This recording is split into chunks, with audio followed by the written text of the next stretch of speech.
Hi everyone, welcome back to our English channel English. రోజులాగే ఈరోజు కూడా రోజు మనం మాట్లాడుకునే కొన్ని తెలుగు సెంటెన్స్ని ఇంగ్లీష్లో ఎలా చెప్పాలో చూద్దామండి. ఫర్ ఎగ్జాంపుల్, నన్ను చూడనివ్వు, మనం నడుచుకుంటూ వెళ్ళాలి, ఎవరొక్కడ లాంటివన్నీ కూడా. వీడియో ఎక్కడ స్కిప్ చేయకుండా ఎండ్ వరకు చూడండి. నచ్చితే లైక్ చేయండి, సబ్స్క్రైబ్ చేసుకోవడం మర్చిపోద్దు.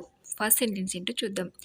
ఎక్కువగా తినద్దు అని చెప్పడానికి don't eat too much, don't eat too much అని చెప్పాలి. అలాగే నన్ను బయటికి వెళ్ళనివ్వండి అని ఇంగ్లీష్లో చెప్పాలనుకోండి, let me out, let me out అని చెప్పాలి. అలాగే నెక్స్ట్, నాతో రా అని చెప్పడానికి come with me, come with me అని ఇంగ్లీష్లో చెప్పాలి. ఇప్పుడు నేను వేచి ఉండలేను అని మనం ఎవరితోనో చెప్పాలనుకోండి, అలాంటప్పుడు I can't wait, I can't wait అని చెప్పాలి. అలాగే మనం నడుచుకుంటూ వెళ్ళాలి అని చెప్పడానికి we should go on foot, we should go on foot అని చెప్పాలి. అలాగే ఎవరు అక్కడ అని అడగాలనుకోండి, అలాంటప్పుడు who is there, who is there అని అడగాలి. అలాగే నాకు కొన్ని డబ్బులు ఇవ్వు అని అడగడానికి give me some money, give me some money అని అడగాలి. అలాగే చూసారు కదా ఫ్రెండ్స్, అన్నీ కూడా రోజు మనం మాట్లాడుకునే సెంటెన్సే.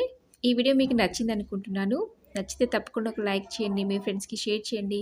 ఇలాంటి మరెన్నో వీడియోస్ కోసం ఛానల్ని సబ్స్క్రైబ్ చేసుకోవడం అస్సలు మర్చిపోద్దు. Thank you for watching.